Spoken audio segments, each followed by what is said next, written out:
തേനീച്ചകൾ പൂക്കളുടെ കൂട്ടുകാരും പ്രകൃതിയുടെ അത്ഭുതവും ഹണിബി തേനിന്റെ രഹസ്യവും ശാസ്ത്രീയ നാമവും. ഹായ് ഫ്രണ്ട്സ്, ഡോക്ടർ സ്കൈമാൻസിലേക്കുള്ള ലിങ്കിന്റെ പുതിയൊരു വീഡിയോയിലേക്ക് എല്ലാവർക്കും സ്വാഗതം. ചെറുതാണെങ്കിലും ലോകത്തെ നിലനിർത്തുന്നതിൽ ഏറ്റവും വലിയ പങ്കുവഹിക്കുന്ന ഒരു ജീവിയുണ്ട്. അതെ, നമ്മുടെ തേനീച്ച ഹണിബി. പൂന്തോപ്പുകളിലും കാടുകളിലും തിരക്കിട്ട് പറന്നു നടന്ന് തേൻ ശേഖരിക്കുന്ന ഈ ചെറു ജീവികളെക്കുറിച്ച് നമ്മൾക്കറിയാത്ത ഒരുപാട് കാര്യങ്ങളുണ്ട്. തേനീച്ചകളുടെ ജന്മസ്ഥലം എവിടെയാണ്? ഇവയുടെ ശാസ്ത്രീയ നാമം എന്താണ്? എന്തുകൊണ്ടാണ് ഇവയ്ക്ക് തേനീച്ച എന്ന പേര് വന്നത്? പൂക്കളിൽ നിന്ന് തേനെടുക്കുന്നത് എങ്ങനെയാണ്? ഇന്നത്തെ വീഡിയോയിൽ തേനീച്ചകളുടെ ലോകത്തേക്കും അവയുടെ അത്ഭുതകരമായ ജീവിത രീതിയിലേക്കും നമുക്കൊരു യാത്ര പോകാം. തേനീച്ചകൾ ആരാണ് ഈ താരം? നമ്മൾ സാധാരണയായി കാണുന്ന തേനീച്ചകളിൽ ഏറ്റവും പ്രധാനപ്പെട്ട ഇനമാണ് പടിഞ്ഞാറൻ തേനീച്ച, വെസ്റ്റേൺ ഹണിബി. ശാസ്ത്രീയ നാമം, സയന്റിഫിക് നെയിം. ഏറ്റവും സാധാരണയായി കാണുന്ന തേനീച്ചയുടെ ശാസ്ത്രീയ നാമം ആപ്പിസ് മെല്ലിഫെറ എന്നാണ്. ഏപ്പിസ് എന്ന ലാറ്റിൻ വാക്കിന് ഈച്ച അല്ലെങ്കിൽ തേനീച്ച എന്ന അർത്ഥം വരുന്നു. ജന്മസ്ഥലം, ഒറിജിൻ, ഹാബിറ്റാറ്റ്.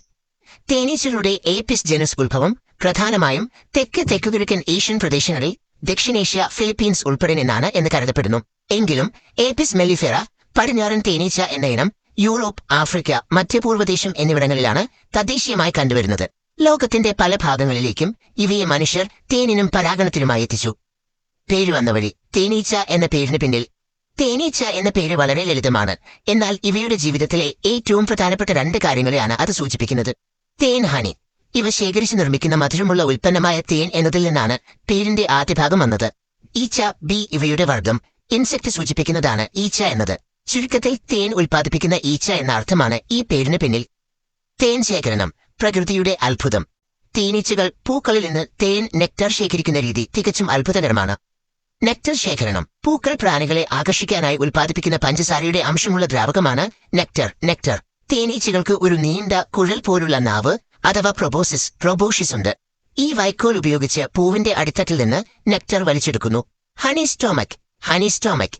വലിച്ചെടുത്ത നെക്ടർ തേനീച്ച അതിന്റെ ശരീരത്തിലെ പ്രത്യേക അറയായ തേൻ വയറ്റിൽ ഹണി സ്റ്റോമക് ബൈ ക്രോപ്പ് ശേഖരിക്കുന്നു. സ്വന്തം പോഷണത്തിനായി ഉപയോഗിക്കുന്ന വയറ്റിൽ മിഡ്ഗട്ട് എത്താതെയാണ് ഇത് സൂക്ഷിക്കപ്പെടുന്നത്.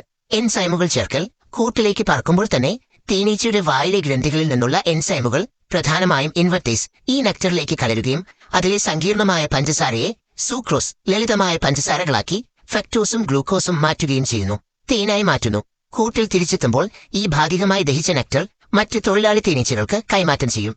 അവർ ഇത് അറകളിൽ ഹണികോം സെൽസ് നിക്ഷേപിക്കുകയും ചിറകുകൾ കൊണ്ട് വീശി അതിലെ ഈർപ്പം, ജലാംശം വലിയ അളവിൽ നീക്കം ചെയ്യുകയും ചെയ്യുന്നു.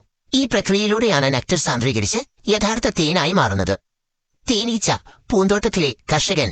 തേൻ ശേഖരിക്കുന്നതിനിടയിൽ തേനീച്ചകൾ പൂക്കളിൽ നിന്ന് പൂക്കളിലേക്ക് പരാഗരേണുക്കൾ, പോളൻ വഹിക്കുകയും അതുവഴി സസ്യങ്ങളുടെ പ്രജനനം സാധ്യമാക്കുകയും ചെയ്യുന്നു. വനങ്ങളുടെയും കൃഷിയിടങ്ങളുടെയും ആരോഗ്യത്തിന് ഇവയുടെ സാന്നിധ്യം വളരെ അത്യാവശ്യമാണ്. അപ്പോൾ തേൻ എന്ന അത്ഭുതകരമായ ഉൽപ്പന്നം നൽകുകയും പ്രകൃതിയുടെ സന്തുലിതാവസ്ഥ നിലനിർത്താൻ സഹായിക്കുകയും ചെയ്യുന്ന ഈ മനോഹര ജീവിയുടെ കഥ എല്ലാവർക്കും ഇഷ്ടമായി എന്ന് കരുതുന്നു. ഈ വീഡിയോ നിങ്ങൾക്ക് ഇഷ്ടമായെങ്കിൽ കൂടുതൽ വിജ്ഞാനപ്രദമായ വീഡിയോകൾക്കായി ഡോക്ടർ സ്കൈമാൻസിലേക്കുള്ള ലിങ്ക് ചാനൽ ഷെയർ ചെയ്യാനും ലൈക്ക് ചെയ്യാനും സബ്സ്ക്രൈബ് ചെയ്യാനും മറക്കരുത്. നിങ്ങളുടെ അഭിപ്രായങ്ങൾ കമന്റ് ബോക്സിൽ അറിയിക്കുക. പുതിയൊരു വീഡിയോയുമായി വീണ്ടും കാണാം. അതുവരെ ബൈ. Smart education skills.